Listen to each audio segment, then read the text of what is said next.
Welcome to InFocus on WSIU. I'm Jennifer Fuller.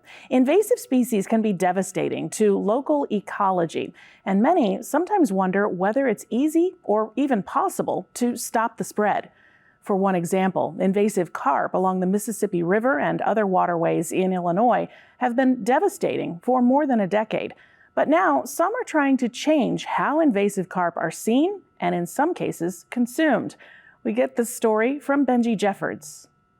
The Illinois Department of Natural Resources unveiled a new name and rebranding campaign for the Asian carp to clear up public misconceptions about the invasive species. There are 4 different types of carp that are considered invasive in the United States: bighead, black, grass, and silver carp. They've been used in aquaculture for centuries because of their food source. Silvers eat plankton, the black eat mussels and snails, the bighead eats zooplankton, and the grass eats aquatic plants. Jim Garvey is the director of the Center for Fisheries, Aquaculture, and Aquatic Sciences at SIU, and says in the 70s the carp found their way to the Mississippi River basin from flooding and accidental release. Now they can be found in the upper Mississippi River, the Missouri River, the Ohio River, Tennessee River drainage, and of course lots of lakes and things like that. And they continue to slowly creep throughout the United States. They could easily get introduced into the eastern seaboard as well as the western drainages. Garvey says these fish are causing major headaches in the United States and Canada as experts in the 2 countries try to contain them and to stop them from spreading out further. The big problem is that they're getting close to the Great Lakes, and there's a very big concern among policymakers, managers, that they're going to get into the Great Lakes and then harm the recreational and commercial fisheries that are there. If they do reach the Great Lakes, that could mean trouble. It could be an ecological and economic Armageddon for the fishes that are out there and also for other species. They are voracious feeders on zooplankton and phytoplankton, so these are very small aquatic animals and aquatic plants that are important for the food chain and feed other fishes like yellow perch and trout, things like that. And so the concern is that once they get in there, they'll knock out the bottom of the food chain and then cause the fisheries collapse. The carp are able to push out other native fish species because they've evolved a much faster reproduction rate, which they need because in their original habitat they had a high mortality rate. A single female bighead or silver carp can produce almost 1 million eggs. So you multiply that by hundreds of thousands of fish. We're talking about a tremendous amount of reproductive potential. After 20 years of research, Garvey says the best way to control the population is to harvest them. Research that we've done here at SIU that we started with suggests that yes, if we do a good job of fishing these down in proper places, primarily the Mississippi and the Illinois rivers right now, that we can cause their populations to contract, and actually they'll slowly move back towards the center range, and hopefully we'll be able to reduce their spread throughout the United States and Canada. One way to get more people to eat these harvested fish is to rebrand it, including changing the name to Copi. There's been some concern about the word Asian carp being, one, maybe has a negative connotation because we're, grouping them into a whole group of folks, so there's a cultural issue. But also the word carp can have negative connotations, and so there has been a push for 20 plus years to try to get these fish renamed. And so this has been the first successful attempt to get an official renaming and rebranding of these fish from the carp moniker to the Copi moniker, which stands for copious, is a short term for that. SPAN is the Chicago-based graphic design company heading the campaign, and design principal Nick Adams says they chose the name Copi as a play on the word copious because of the high number of Copi in the waterways. This is because the fish has a name-based perception issue. The great news is this isn't a unique problem. This has been solved many times before through renaming, and we know that renaming food works. Orange roughy, it's originally known as slime head due to its mucus glands, and it became orange roughy because it was impossible to sell or to serve something called slime head. Garvey says they're also less difficult to eat than the fish people are used to. When we think of fish bones, we often think of those little tiny pin bones that you would get in a fish that you're eating, and they get stuck in your teeth and the back of your throat. One of the benefits of Copi is that they have very large bones. And so they're bony, but the bones are manageable. So it's akin to eating a chicken wing. 30 years ago, someone would say, eat a chicken wing, it's just all bone. But now people love it. The same thing with Copi. You can pick around the bones and eat it that way, or there are ways to fillet them or process them so that you can use the meat for a whole variety of different things. Cristados in Carbondale uses Copi on occasions for fish tacos for the Southern Illinois Collaborative Kitchen. Co-owner Leah Maciel says Copi can be used in a variety of different ways. So far, we've had really good feedback for it. This is probably about the third time that we have made Copi tacos with it in the last few years. And people seem to really enjoy it. I've also known some chefs that have made like fish cakes out of it that have had a really good reception to it. So it's a really good product to work with, and there's abundance of it. And so I'm kind of happy that they're utilizing something that's already in abundance in our rivers that is not necessarily supposed to be there. Maciel says it's also very easy to cook with. It's pretty easy. It comes already minced, and it's such a mild flavor that it basically just like absorbs anything that you put on it. I kind of compare it to the tofu of fish. So it basically it has a mild flavor, so it could lend itself to anything. Garvey says with marketing and time, more Americans may start seeing Copi at grocery stores and restaurants. The problem we've had over the last 20 or 30 years of trying to get these into the market is that there hasn't been any coherent message sent to the American consumer. Now with Copi and a commitment on both the federal and the state sides, there is a real interest in continuing to push this now for at least 4 or 5 years, with the hope that this will help to allow markets to then just take over the slack and help us control these that way. For InFocus, I'm Benji Jeffords. We continue our conversation about Copi and invasive carp with the Assistant Chief of Fisheries at the Illinois Department of Natural Resources, Kevin Irons. Kevin, thanks for joining us. Oh, it's my pleasure. Thanks for having me, Jennifer. I think by now people may be familiar with invasive carp. They've seen the stories, perhaps they've even been out on the waterways, but how big an impact do these fish have on the lakes, streams, and rivers in Illinois? Well, certainly if we're out there on a waterway, the silver carp, the one that jumps, can certainly make a huge impact, not only ecologically, but physically by jumping into boats. And that's where we see them more often is when they are jumping into or behind a boat. On the Illinois River, the Mississippi, or the Ohio River, they're plentiful. And they're certainly impacting our native fish. And those impacts include not just preying on those fish, but really disrupting the whole food chain. Is that right? Right. In fact, they're not preying on the fish. They're eating the smallest items, the food things, the stuff that makes the water green. We call it plankton, zooplankton, or phytoplankton. That's what they're eating. They're the building blocks of energy in these large rivers. And they basically are taking the feet out of the bottom of the food web. So impacting the smallest fish and a few of those fish that eat plankton throughout their life. So you've been dealing with this for many years now. This isn't a new issue for you, but how has that fight, that management evolved since you first started noticing these invasive carp? Sure. So in probably 1986, we saw a couple of these fish arrive in Illinois, and so they're just another new fish in the neighborhood. Their numbers grew very quickly. What are they doing? How are they affecting our native fish? And then most importantly, are they spreading? We are certainly worried about them moving into novel places like the Great Lakes or the lakes that we like to fish in our backyards. So we know today from a lot of hard work, a lot of agency people on the water, where they are and where they aren't. But there was probably a period of 10 or 12 years that we really weren't sure, and we had to investigate. So now that we know where they are, we have to reduce their numbers, and we're focusing on that today. Sure. And that part of that reduction is managing the population through, I assume the hope is more harvesting of these carp. Is that right? It's a logical step.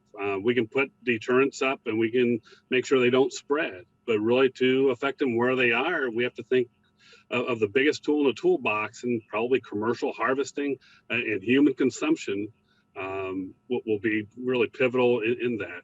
We know where they're native in China. Human consumption, commercial fishing has made a difference. this is something that people have been talking about for some time, even before the new marketing campaign, the switch to the name Copi. When you talk about actually consuming the fish, there have been a lot of trials. We'll try it in this particular instance. I believe perhaps they were used in some of the prisons as food choices as well. How difficult is it to try and get people to try something new here? Well, the name was certainly getting in the way. This is one of the most consumed fish in the world, but here in the U.S., a relative to the bighead silver, grass, and black carp, these invasive carps we're talking about, the common carp was introduced back in the 1880s. But people have a very strong opinion whether they like or don't like common carp, and trying to change that idea, it was tough. So even though people like to eat it, it's still a carp. And a carp by any other name is something they didn't want to take home. So we're not going to change bighead carp, silver carp into water, but we're providing a name. So when you go to the store or go to the restaurant, Copi is now something that resonates. It's something that sounds good to eat. It is delicious to eat. It's healthy to eat, and people will try it. And it's been just a huge success for us. What's the market like here? Do you see a lot of people looking for a fish like this when they're cooking? It is a perfect American fish. Once it's processed, it has bones, but it can be processed to a point where it's either a minced product, no bones at all, or a boneless strips, where people can actually make it and think of a Friday night fish fry type of boneless strip. So people, once they try it and can find it, it's working. And this is a slow roll. We're trying to get into more and more places. The industry can't appear overnight. But through central Illinois, now southern Illinois, you can go out and find Copi. Restaurants are serving Copi. The bottom line, a healthy protein is certainly at need throughout the state. Seems like in addition to the ecological benefits of this, there's an economic benefit, as you mentioned, processors, distributors, the fishers themselves. Do you see something like that growing as this starts to take off? Well, we certainly started this thinking, what can it do for Illinois? We have it in stores in Tennessee. One of the most impoverished parts of our country are the Mississippi River Valley. Now we can put a fishing industry into those places because that's where the carp are thriving, and we want to go and remove those fish where they're thriving. So there certainly is an economic benefit. And those areas are probably short protein. So we're putting a high quality, fresh, local protein into place where there isn't a lot of that today. What kind of hiccup does this put into the process when you've got IDNR that's managing so many different species, so many different things in waterways, lakes and rivers and things like that, and then you've got this new invasive species that's really taking over? It's been a challenge for us. I'm not saying we're caught flat-footed, but we're set up with our license revenues to manage those sport fish where our anglers are out there. Invasive species, whether it's an aquatic weed, these carp or other species, start honing in on what we can do with those sport fish. So as we're developing our agency and managing it, it's not just managing bass per se, it's managing the environment. Invasive species are one of those big challenges we have moving forward. Sure. Invasive carp certainly continue to be a problem, but we'll watch that as it continues as they move into this new Copi phase. Kevin Irons is the Assistant Fisheries Chief for the Illinois Department of Natural Resources. Kevin, I appreciate your time. Thanks for having me. ChooseCopi.com. We continue our Copi conversation this episode of InFocus with an expert on foods from Southern Illinois University, Carbondale. Dr. Nikki Davis is a professor in the Hospitality, Tourism, and Event Management Department at SIU. Nikki, thanks for joining us. Well, thanks for having me. I'm excited. A lot of people have been listening and watching so far, and they've heard about how carp is known as Copi when it gets to market. And I think a lot of them are sitting at home and thinking, I'm not so sure about this. So you know about this evolution of carp being now branded as Copi. What's going on here? What do people need to know?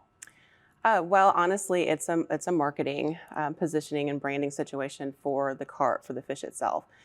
And the carp situation is not unusual. We've had other fish that have been rebranded for the consumer's perspective and the consumer's sake. Orange roughy is one of them. It used to be known as a slime head fish, and that's not very attractive or appetizing.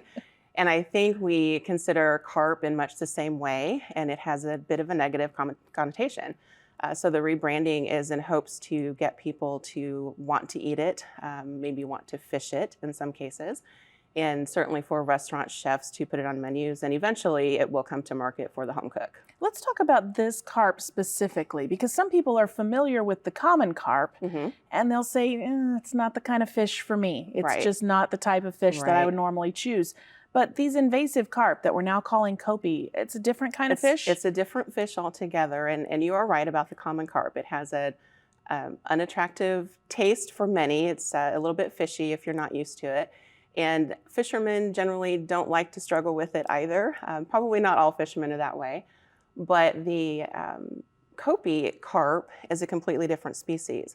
And it's much milder, it's much flakier, a little bit more like cod than what we consider the common carp, and stands up to the cooking process in many different ways. So from a home cook perspective, which is what I am, certainly, it's something that I could bake, I could fry if I wanted to, I could broil just like I would a cod or another whitefish. Sure. When we talk about this evolution of the names of things, you mentioned orange roughy. There are lots of things whose names have changed dramatically. How does that work? Does someone just wake up one morning and say, we need to market this differently, or do things change organically?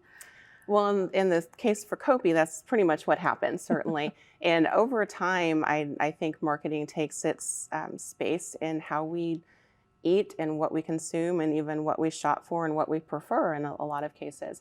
If we kind of stick in the fish arena, let's say, mud bugs is my favorite to talk about. We've had this conversation before. They're crawfish or crayfish if you're from Louisiana, but we call them mud bugs still here in Southern Illinois, but who really wants to eat a mud bug? So crayfish and crawfish are more appetizing. What about how people shop for food, whether it's, there are a lot of people going to a more sustainable outlook. Sure.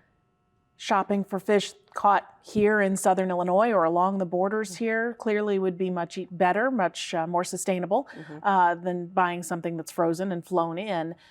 Does that happen a lot as well, where you see these regional foods kind of take off and grow more broadly from there? Well, I think in a broad sense of food in general and not just fish, we've seen that take off as a result of the pandemic. And we were certainly moving toward more of a local foods, more sustainable situation pre-pandemic, but with supply chain disruptions and shortages on foods and not being able to find the foods that we're used to in the supermarket, we're now moving back to that concept in our own shopping. So we're shopping farmers markets, we're shopping local meat markets because the inventory is there where it might not be in the grocery store. How does marketing change what we eat? How does it change the overall picture of that, do you think? Marketing is marketing. That's probably a little bit of a broad question to answer, but in general, marketing really, the purpose behind marketing is to make consumers do something, right? Whether it's to make a purchase for shampoo or whatever it happens to be. So when we rebrand something like a fish, or when we start marketing products like canned food in the 1930s and 40s and gelatin in the 1950s, then all of a sudden we have this in front of us as consumers, and it's something that hopefully we try and we kind of take on and pull into our own home cooking repertoire. Talk about, if you could, the technology of all of this and the technology of how food evolves. I'm guessing that a lot of people don't really understand all that goes into this. This, one of my favorite topics, because we can think back 100+ years where we had a milkman delivering milk on a daily basis or every other day. Well, we didn't have refrigeration. That wasn't certainly not common. And as a result, we had to make do with those daily and maybe every other day deliveries on milk. Ice was the same way. Homes were built at the time for the iceman to actually slide a block of ice into the kitchen from the outside. And that was kind of how we lived. Well, enter refrigeration and on into kind of mid-century. That changed how we store food, how we consume food, how we can cook food. And that just kind of proliferated into modern day. The microwave's another great example. You and I grew up with a microwave. That was not the case for our parents, right? I'm not sure if that's good or bad that we grew up with a microwave, but nonetheless, in the 80s, they took hold, and all of a sudden we were cooking in a microwave as opposed to cooking from scratch in an oven. You know, we were talking a bit ago about this sustainable foods and buying local. People were able to do that a little bit more easily many years ago, and they perhaps could have bought seafood much more easily simply because of transportation changes. So how does that change what we're able to get? You can't go to the river anymore and buy things off of the boats as they come through. Right. Well, today, supply chains and issues with diesel shortages and all sorts of things that are happening right now are constricting that a little bit. Let's back up to pre-pandemic. We were able to get pretty much anything we wanted to. Even here in the Midwest, we can get foods that might not be common and certainly aren't native to the area. Post-pandemic, it's a little bit more difficult to do. Is this something where people, you think, need to or will change how they eat, change how they shop based on what's available? I think we will need to, and I think we are doing that, and we're certainly seeing that locally. And even in just the past decade, our farmers markets around the country have increased substantially because people have moved back to wanting to be connected to the land and wanting to know where the food comes from. And if we go to farmers market, we know where the tomatoes and the cucumbers and right now winter squash, you know, where that comes from because it's coming from a farm that's local to us. Sure. When we circle back into talking about Copi, there are a lot of people who hear carp and think, maybe not as healthy, maybe not what I'm looking for. Is this fish different? Is it going to, you know, benefit people in terms of the good fats that you find in fish and things like that? Well, I think in general, carp, common carp or this carp that we're talking about, Copi, yes, it's beneficial from a nutritional perspective. I don't know that your average home cook is going to look at that as the primary reason to purchase it. Certainly some will. Others will look at this from a sustainability perspective, and others will look at this as I want to add fish to my diet. Therein lies where the marketing comes in. When you talk about marketing too, there has to be, in some cases, a tourism aspect to this. People who may be foodies, for example, who want to see these fish in action and then be able to try them. Is that something that you think could benefit Southern Illinois in terms of an economy? Tourism's a big deal here. Culinary tourism specifically, on the whole, absolutely. I don't know that I would suggest watching Copi in action necessarily. We've heard plenty of stories about how that might backfire from a floppy fish perspective, right? But yes, culinary tourism, generally speaking, is a huge draw for any part of the country, and we definitely have that here in Southern Illinois, whether it's with our fish, mud bugs, enter that picture a little bit, but certainly with our wine trail here locally. We have Centennial Orchards here locally, barbecue, I mean, the list goes on and on. And for that foodie who's interested in that aspect, absolutely. Culinary tourism, does that get to not just the way a food is prepared, but people are wanting to try food that is unique to a particular area? Yes, and what we're seeing trending kind of in that culinary tourism space now is travelers who want more authenticity in a place. So coming to Southern Illinois, for instance, barbecue might be that for us. The wine trail certainly is that for us. Now we have local breweries and a brewery trail. So that changes over time, but the traveler themselves, what we're seeing now is they really do want that authenticity in the place, and they'll hunt for it, they'll go find it. So when we try to put all of these pieces together, a copious amount of supply, which is why they call it Copi, right? Yes. A marketing campaign, the possibility of some tourism or some other portions of the economy. How long does something like this need to take hold? Would we see something in 5 years where Copi is similar to tilapia or something like that? Where Copi is concerned, we're probably in the 5 to 10 year space before we really see it starting hit the grocery stores for you and I to go pick up and cook at home. There are a handful of chefs across the country that have committed to using it on their menus and in their restaurants, but we're in for the long haul on getting it to market for consumers, for end users. Maybe a decade, if I had to put a number on that. Do you think that it's going to take people learning how to eat it somewhere Yes. before they bring it home and try to make Absolutely. it themselves? Absolutely, and we see that in food marketing over history. We saw that, I mentioned Jell-O earlier. What probably will happen in some way, shape, or form, cooking demonstrations at the state fairs, and we actually did one of those here at our Coin State Fair when it happened. And Dr. Smith, which is one of my colleagues, and Dr. Knoll out of our dietetics program did exactly that. They demoed, did the onstage demonstration and served up Copi chowder, and it's delicious. And I think that's what it's going to take to get people to embrace it. We will certainly see. Dr. Nikki Davis, thank you so much for your time. Thank you. And that'll do it for this episode of In Focus on WSIU. You can find all of our episodes by going to our website, wsiu.org, or subscribe on our YouTube channel. Thanks for joining us. For all of us here, I'm Jennifer Fuller.